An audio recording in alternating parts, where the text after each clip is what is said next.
आज मैं आप लोगों के लिए मूवी एंटीडोट एक्सप्लेन करने वाली हूँ, जो एक मिस्टीरियस स्टोरी है।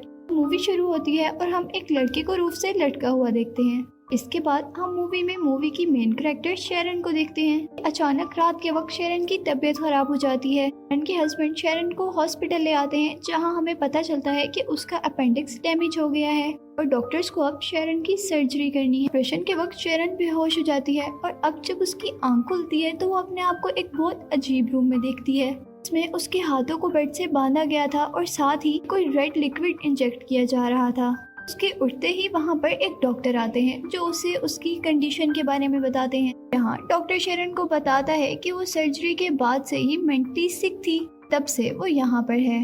वो डॉक्टर से पूछती है कि वो कहाँ पर है, लेकिन डॉक्टर उसे कुछ भी बताए बगैर वहाँ से चले जाते हैं। फिर वो अपनी बेली पर सर्जरी का निशान देखती है, जो अब बिल्कुल हील हो चुका था। और इस बात से उसे अंदाजा होता है कि वो यहाँ काफी अरसे से है। हाँ, वो डॉक्टर अब दोबारा शेरन के पास आता है और इस बार उसके हाथ में एक टैबलेट थी। शेरन उससे बहुत सारे क्वेश्चंस करती है, लेकिन डॉक्टर उसे कोई जवाब नहीं देता। डॉक्टर शेरन को वो टैबलेट लेने का कहते हैं, लेकिन वो उन्हें दूर करके यहाँ से बाहर निकल जाती है और वहाँ कुछ लोग उसे पकड़ के उसकी नेक पर इंजेक्शन लगाते हैं और दोबारा उसे उसके रूम में छोड़ देते हैं।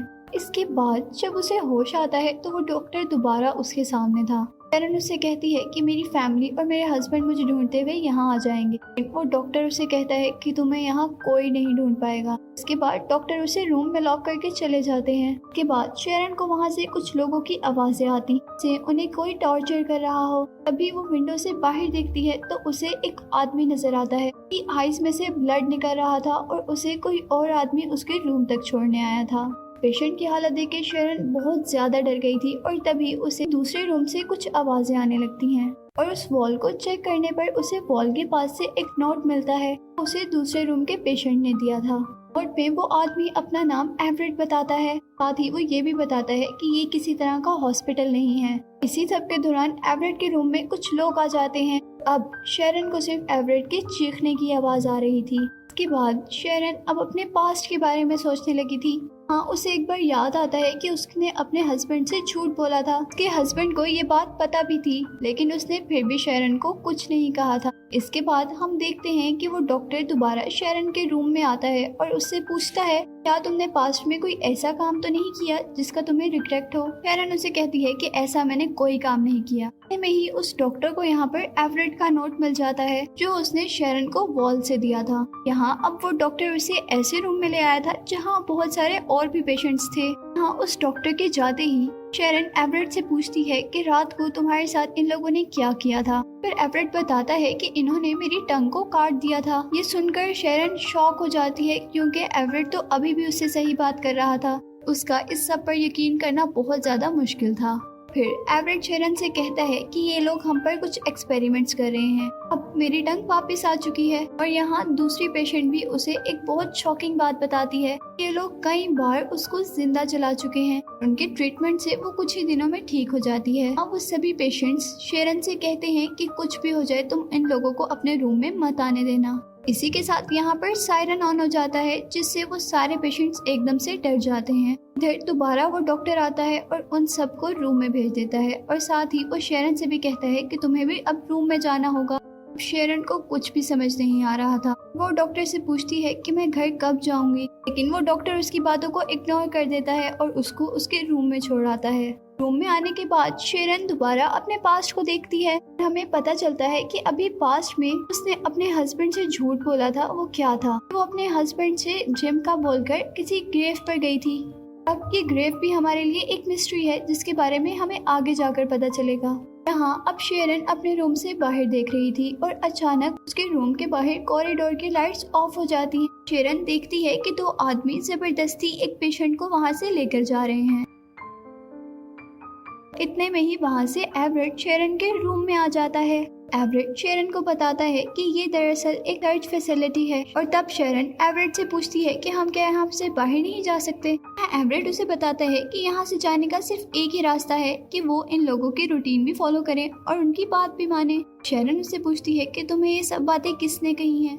तब एवरेट बताता है कि मुझसे डॉक्टर ने प्रॉमिस किया है अगर मैं उनकी रूटीन फॉलो करूं और उनकी सभी बात मानूं तो 3 महीने बाद वो मुझे यहाँ से जाने देंगे। यहाँ शेरन कहती है कि मुझे उनकी बातों पर बिल्कुल बिलीव नहीं है। तभी वो देखती है कि सामने से एक पेशेंट आया है। वही पेशेंट था जिसे अभी थोड़ी देर पहले ये लोग लेकर गए थे और अब उस पेशेंट के बेली से बहुत ज्यादा ब्लड आ रहा था। शेरन उस आदमी से ये पूछने आई थी कि इन लोगों ने तुम्हारे साथ क्या किया। जब वो आदमी उसे बता रहा होता है तो तभी वो डॉक्टर वही रेड लिक्विड लेकर आ जाता है जो सभी पेशेंट्स को लगाया जा रहा था और वो डॉक्टर शेरन को यहाँ से वापस जाने का कहता है। रूम में वापस आते हुए वो एवरेट के रूम में जाती है जहाँ वो उससे रिक्वेस्ट करती है कि वो उसकी यहाँ से बाहर निकलने में हेल्प करे, लेकिन एवरेट उसे मना कर देता है क्योंकि वो डॉक्टर की हर बात मान रहा था। अब यहाँ वो फैसिलिटी में फिरकर बहुत अजीब अजीब पेशेंट्स को देख रही थी। ऐसा करते हुए उसे डॉक्टर देख लेते हैं और उसे अपने कैबिन में ले आते हैं। यहाँ डॉक्टर उसे उस आदमी की फोटो दिखाता है जिसे हमने मूवी के स्टार्ट में फांसी से लटका हुआ देखा था। डॉक्टर उससे पूछता है कि क्या तुम्हें पता है कि ये आदमी कौन है। शेरन कुछ सोचती है और फिर कहती है कि अगर मैं इसके बारे में आपको बता दूं तो क्या आप मुझे एक घर कॉल करने देंगे। डॉक्टर उसकी बात मान जाता है और फिर शेरन बताती है कि ये लड़का मेरा बॉयफ्रेंड था, इसने अचानक सुसाइड कर ली थी जिससे मुझे बहुत दुख हुआ था। इधर हमें ये भी पता चलता है कि शेरन के पास में हमने जो ग्रेव देखी थी वो भी इसी लड़के की थी। इस पर वो अपने हस्बैंड से झूठ बोलकर कैंडल जलाने जाती थी। ये सब बताने के बाद जब वो फोन उठाती है अपने घर फोन करने के लिए तो उसे पता चलता है ये फोन तो डेड है। उसे पता चलता है कि डॉक्टर ने उसे धोखा दिया है और वो उस पर बहुत गुस्सा होती है और उसके बाद वो अपने रूम में चली जाती है। यहाँ अब रूम के रास्ते में से एक और रूम दिखाई देता है जहाँ पर बिल्कुल वैसी ही रोप थी जिस पर वो आदमी लटका हुआ था। शेरन ये सब कुछ देखकर बहुत ज्यादा डर जाती है। तभी पीछे उस फैसिलिटी के कुछ लोग आते हैं और शेरन को उठाकर एक रूम में ले जाते हैं। यहाँ वो लोग बहुत बेदर्दी से शेरन का पाँव काट देते हैं। तभी यहाँ पर वो डॉक्टर आता है और उसके पाँव का ट्रीटमेंट करने लगता है और जल्दी उसका पाँव हील हो जाता है। ये सब शेरन के लिए इनक्रेडिबल था। पाँव बिल्कुल वैसा ही हो गया था जैसा पहले था और वो अपने पाँव को कंट्रोल भी कर सकती थी। तब वो डॉक्टर उसे उस रेड लिक्विड के बारे में बताता है और कहता है कि इस लिक्विड के जरिए किसी भी इंजरी को बहुत जल्दी हील किया जा सकता है। यहाँ शेरन डॉक्टर से सवाल करती है कि तुम लोग ऐसा क्यों कर रहे हो और तब डॉक्टर उसे जवाब देता है कि हम सिर्फ तुम्हारे जैसे लोगों के साथ ऐसा करते हैं। इसके बाद हम शेरन को एवरेट के रूम में देखते हैं जहाँ पर वो बता रही थी मैंने कुछ देर पहले यहाँ पर अपने बॉयफ्रेंड को देखा था जो आज से 10 साल पहले मर चुका है। एवरेट गुस्से में उस डॉक्टर के पास जाता है और कहता है कि आपने तो मुझे कहा था कि अगर मैं आपकी रूटीन फॉलो करूं तो 3 महीने बाद यहाँ से छूट जाऊंगा, लेकिन यहाँ मैंने एक ऐसे आदमी को भी देखा है जिसे 10 सालों से यहाँ पर रखा गया है। तब वो डॉक्टर से कहता है कि ये सब मेरे हाथ में बिल्कुल नहीं है और फिर एवरेट उन्हें उनकी मैनेजमेंट से मिलने की रिक्वेस्ट करता है। डॉक्टर उसे ले जाने लगते हैं। यहाँ अब दोबारा एवरेट की जुबान काट दी जाती है। इतने में ही हम शेरन को देखते हैं जो उसी रूम में जाती है जिस रूम में उसने अपने बॉयफ्रेंड को देखा था, लेकिन इस बार वहाँ पर कोई रोप नहीं थी, सिर्फ एक पियानो था। फिर वो वहाँ से निकल जाती है और देखती है कि वहाँ एक फैसिलिटी का आदमी जा रहा है। उसका पीछा करते हुए आखिर एग्जिट तक पहुँच ही जाती है, लेकिन जैसे ही वो एग्जिट का दरवाजा खोलती है तो वहाँ पर एक दीवार थी,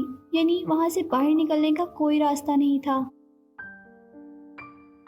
यहाँ से दोबारा अपने बॉयफ्रेंड के रूम में जाती है जहाँ अब उसे पियानो के ऊपर वैसी ही रोप मिलती है जैसी रोप से उसके बॉयफ्रेंड ने सुसाइड की थी। इतने में ही अचानक ऊपर से उसका बॉयफ्रेंड आ जाता है। उसे देखकर वो बहुत ज्यादा डर जाती है और इतने में ही यहाँ पर डॉक्टर आ जाते हैं और जब वो दोबारा डॉक्टर के साथ उस रूम के अंदर जाती है तो उस रूम में कुछ भी नहीं था, इवन कि पियानो तक भी नहीं। अब जब वो डॉक्टर उसे उसके रूम में छोड़ने जा रहा था तो वो बड़ी चालाकी से पॉकेट से कीज चुरा लेती है। वो एक और पेशेंट को लेकर उनके ऑफिस में चली जाती है। उन्हें बहुत ढूंढने के बाद इस फैसिलिटी का सिर्फ एक मैप मिलता है, लेकिन इतने में डॉक्टर को भी तो पता चल गया था कि कीज शेरन ने चुराई हैं। फैसिलिटी के एक रूम में जाते हैं और फैसिलिटी स्टाफ के कपड़े पहन लेते हैं। यहाँ से जाते हुए फैसिलिटी के एक आदमी को उन पर शक हो जाता है और वो दूसरी लेडी शेरन को बचाने के लिए अपना गला काट देती है और शेरन जल्दी से वहाँ से भाग जाती है। एक जगह जाकर छुपती है जहाँ एक और पेशेंट आकर उसे मारने ही वाला था। वहाँ एक दूसरा लड़का आ जाता है और ये भी उसी फैसिलिटी का पेशेंट था। वो उसे लेकर एक रूम के अंदर आ जाता है क्योंकि बाहर उन लोगों को फैसिलिटी के लोग ढूंढ रहे थे। इधर वो लड़का शेरन के साथ बदतमीजी करने लगता है और ये शेरन को बर्दाश्त नहीं होता और फैसिलिटी के लोगों के वहाँ से जाते ही लड़के को मारकर वहाँ से निकल जाती है। सबके बाद हम देखते हैं कि शेरन फाइनली इस फैसिलिटी से बाहर निकल गई थी, लेकिन अभी भी बहुत से लोग उसके पीछे थे, इसलिए वो एक घर के अंदर जाती है, लेकिन उस घर में कोई भी नहीं था। थोड़ी देर बाद उसे फील होता है कि वो तो फैसिलिटी से निकली ही नहीं थी। हाँ, उसे दोबारा अपने बॉयफ्रेंड की डेड बॉडी दिखती है। फिर हम देखते हैं कि शेरन को सजा के तौर पर फांसी दी जा रही थी। जैसे ही उसे होश आता है तो वो अपने पास डॉक्टर को देखती है और वो डॉक्टर उसका ट्रीटमेंट कर रहा था। यहाँ शेरन उस डॉक्टर से पूछती है कि वो लोग उसे मार क्यों नहीं देते और तब डॉक्टर उसे जवाब देता है कि हम यहाँ किसी को नहीं मारते। और साथ ही डॉक्टर उससे ये भी पूछता है कि क्या तुमने पास्ट में कुछ ऐसा किया था जिसकी वजह से तुम शर्मिंदा हो। शेरन उन्हें अभी भी कुछ नहीं बताती और डॉक्टर वहाँ से चला जाता है और अब शेरन एवरेट के रूम में आती है। आकर वो एवरेट से पूछती है कि तुम यहाँ कैसे आए थे और एवरेट जवाब देता है कि मेरा एक बहुत खतरनाक एक्सीडेंट हुआ था और उसके बाद जब मुझे होश आया तो मैं यहाँ पर था। और इसके बाद शेरन उस लड़की के रूम में जाती है जिसने शेरन के लिए अपना गला काट दिया था, लेकिन वो लड़की अभी भी ठीक थी। शेरन उससे पूछती है कि तुम यहाँ क्यों आई थी, क्या तुमने अपने पास्ट में ऐसा कुछ किया जो तुम्हें नहीं करना चाहिए था। तो यहाँ वो लड़की उसे बताती है कि 600 एनिमल्स को मरने से बचाने के लिए फार्म हाउस को आग लगा दी थी और उसमें उसके बॉस भी जल गए थे और शायद यही वजह है कि ये लोग इसे बार बार जिंदा जला देते हैं। यहाँ वो लड़की शेरन से कहती है कि यहाँ से निकलने का सिर्फ एक ही रास्ता है और वो है डेथ। और तब शेरन उससे कहती है कि हम पहले ही मर चुके हैं। उसके बाद शेरन अपनी बात बताती है कि मुझे भी सर्जरी के बाद जब होश आया तो मैं यहाँ पर थी। और यहाँ शेरन उसको कहती है कि मुझे लगता है कि हम लोग पहले ही मर चुके हैं और ये प्लेस हमारे लिए हेल है। शेरन की सभी बात सुनकर वो लड़की उससे पूछती है कि तुमने ऐसा क्या किया था कि तुम यहाँ पर आई। और यहाँ पर शेरन कन्फेस करती है कि उसने आज से 10 साल पहले अपने बॉयफ्रेंड को मारा था। शायद यही वजह थी उसके यहाँ आने की। यहाँ हमें शेरन के पास्ट के बारे में पता चलता है कि एक दिन शेरन और उसके बॉयफ्रेंड के दरमियान में बहस हो रही थी। शेरन ने एक नाइफ उठा ली जिसकी वजह से गलती से बॉयफ्रेंड का गला कट गया और शेरन ने अपने आप को बचाने के लिए उसे फांसी पर लटका दिया ताकि सब यही समझे कि उसने अपने आप को खुद मारा है। सबके बाद शेरन अब उस डॉक्टर के पास जाती और उसे एक आदमी के बारे में बताती है जिसने एक बुक लिखी थी। वो एक बार हेल में गया था और उसे बार बार टॉर्चर किया जाता था और फिर खुद ही ट्रीट किया जाता था क्योंकि आज से पहले ये बात कोई भी नहीं जान पाया था। ये जगह एक हेल है। शेरन उस डॉक्टर से पूछती है कि क्या तुम डेविल हो। वो डॉक्टर बताता है कि यहाँ पर कोई भी डेविल नहीं है, बल्कि वो भी उसकी तरह पहले ही बुरे इंसान की तरह यहाँ आया था और फिर उसने यहाँ के लोगों की बात मानकर 3 महीने तक उनकी रूटीन फॉलो की। इस तरह उसे फिर दूसरे लोगों को टॉर्चर करने की ड्यूटी मिली। बताता है कि वो ये सब नहीं करना चाहता था, लेकिन अगर कोई यहाँ पर ऐसा करने से इनकार करे तो उसे दोबारा टॉर्चर दिया जाता है और यही यहाँ का कस्टम है। और यहाँ वो डॉक्टर उसे बताता है कि मैं भी बहुत अरसा पहले से यहाँ हूँ और इतने में ही वहाँ पर शेरन का बॉयफ्रेंड आता है और उसे खींचकर उसी रूम में ले जाता है जहाँ वो हमेशा पियानो और रोप देखा करती थी। इधर अब शेरन को यकीन हो गया था कि ये हेल थी उनके रिग्रेट की जगह और ये लोग पहले से ही यहाँ पर मर के आए थे और यहाँ आकर अब कोई भी नहीं मरने वाला था। इधर अब उसका बॉयफ्रेंड उसे लटकाने लगता है। हाँ, वो अपने बॉयफ्रेंड से कहती है कि मुझे मार दो, लेकिन उससे पहले एक बात सुनो, मैं तुमसे बहुत प्यार करती हूँ। इतना प्यार मैंने जिंदगी में कभी किसी से नहीं किया था। तुम्हारी ग्रेव पे भी आज तक मैं ही कैंडल्स रखती हूँ। हाँ, वो अपने बॉयफ्रेंड से माफी मांगती है, उसे कहती है कि मुझे मार दे, बिल्कुल वैसे ही लटकाए जिस तरह मैंने तुम्हें लटकाया था। अब उसके बॉयफ्रेंड का दिल बदल जाता है और वो उसे नहीं मारता बल्कि उसे एग्जिट की तरफ ले जाता है। लड़के को ऐसा करते हुए देखकर डॉक्टर उसे ऐसा करने से मना करता है, लेकिन वो लड़का उनकी बात नहीं मानता और उसे लेकर आगे बढ़ जाता है। शेरन जैसे ही हेल के एग्जिट पर जाती है, ब्रिज पर चलते हुए जमीन की तरफ पहुंच रही थी, लेकिन जैसे ही पीछे से उसका बॉयफ्रेंड उस ब्रिज पर पांव रखता है तो वो ब्रिज टूट जाता है। लेकिन शेरन क्योंकि उस एंट्रेंस के पास पहुंच गई थी, इसीलिए वो एंट्रेंस पकड़ लेती है। अब जब वो पीछे देखती है तो वो देखती है कि उसके बॉयफ्रेंड को वहाँ से लोग वापस ले जा रहे थे। वो लाइट को देखते हुए आगे बढ़ती है। सीन में हम देखते हैं कि शेरन ने आंखें खोली हैं और वो उसी हॉस्पिटल के बेड पर है जो हॉस्पिटल हमने मूवी के स्टार्ट में देखा था। वो डॉक्टर उसे बताता है कि उसका हार्ट 15 सेकंड के लिए धड़कना बंद हो गया था, यानी वो मरकर दोबारा जिंदा हुई थी, उसे एक नई जिंदगी मिली थी। शेरन इस सब बातों पर बिलीव ना करते हुए अपना बेली देखती है। हाँ, उसकी सर्जरी के जख्म अभी भी ताज़ा थे और डॉक्टर उसे वहाँ हाथ लगाने से मना करते हैं। इसके बाद जब वो घर जाती है तो उन सभी के बारे में रिसर्च करती है जो लोग उसे हेल में मिले थे। यहाँ उसे पता चलता है कि जो सब उनके साथ हुआ था वो सब सच था। इसके बाद वो हर बार अपने बॉयफ्रेंड की ग्रेव पर कैंडल जलाने जाती है और यहाँ शेरन इसलिए बच गई थी क्योंकि उसने गलती से अपने बॉयफ्रेंड को मारा था। साथ ही उसके बॉयफ्रेंड को भी उस पर यकीन आ गया था और इसीलिए वो दोबारा हेल से अपनी जिंदगी की तरफ वापस आ गई थी। और यहीं पर मूवी का एंड हो जाता है।